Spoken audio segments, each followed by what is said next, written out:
Lecture du livre des Actes des Apôtres.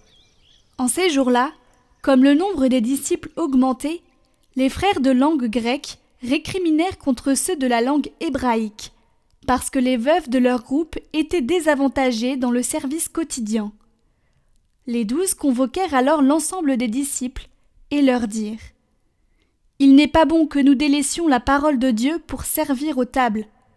Cherchez plutôt, frères, 7 d'entre vous, des hommes qui soient estimés de tous, remplis d'Esprit Saint et de sagesse, et nous les établirons dans cette charge. En ce qui nous concerne, nous resterons assidus à la prière et au service de la parole. » Ces propos plurent à tout le monde, et l'on choisit Étienne, homme rempli de foi et d'Esprit Saint, Philippe, Procore, Nicanor, Timon, Parménas et Nicolas, un converti au judaïsme, originaire d'Antioche. On les présenta aux apôtres, et après avoir prié, ils leur imposèrent les mains. La parole de Dieu était féconde, le nombre des disciples se multipliait fortement à Jérusalem, et une grande foule de prêtres juifs parvenait à l'obéissance de la foi.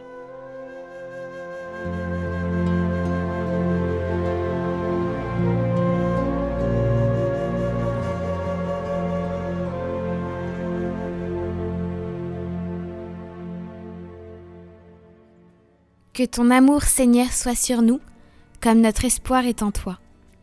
Criez de joie pour le Seigneur, homme juste. Homme droit, à vous la louange. Rendez grâce au Seigneur sur la cithare.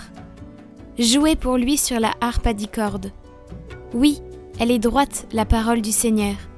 Il est fidèle en tout ce qu'il fait. Il aime le bon, droit et la justice. La terre est remplie de son amour.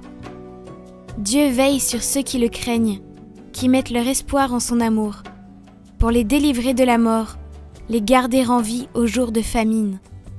Que ton amour, Seigneur, soit sur nous, comme notre espoir est en toi.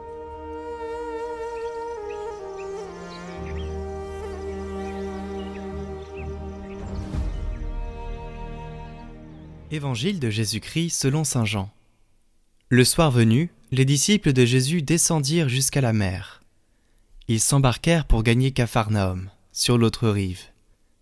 C'étaient déjà les ténèbres, et Jésus n'avait pas encore rejoint les disciples. Un grand vent soufflait, et la mer était agitée. Les disciples avaient ramé sur une distance de 25 ou 30 stades, c'est-à-dire environ 5000 mètres, lorsqu'ils virent Jésus, qui marchait sur la mer et se rapprochait de la barque. Alors ils furent saisis de peur. Mais il leur dit : « C'est moi, n'ayez plus peur. » Les disciples voulaient le prendre dans la barque. Aussitôt la barque touche à terre, là où il se rendait.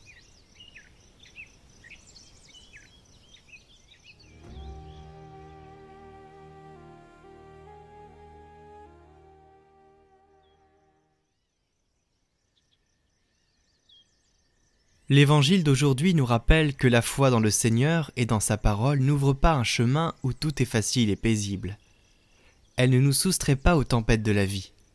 La foi nous donne la sécurité d'une présence, la présence de Jésus, qui nous pousse à surmonter les tempêtes existentielles. La certitude d'une main qui nous saisit pour nous aider à affronter les difficultés, nous montrant le chemin même quand il est sombre.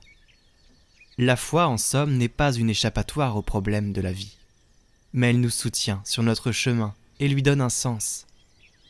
Cet épisode est une image stupéfiante de la réalité de l'Église de tous les temps. Un bateau qui, le long de la traversée, doit aussi affronter des vents contraires et des tempêtes qui menacent de le submerger. Ce qui la sauve, ce n'est pas le courage et les qualités de ces hommes. La garantie contre le naufrage, c'est la foi dans le Christ et dans sa parole.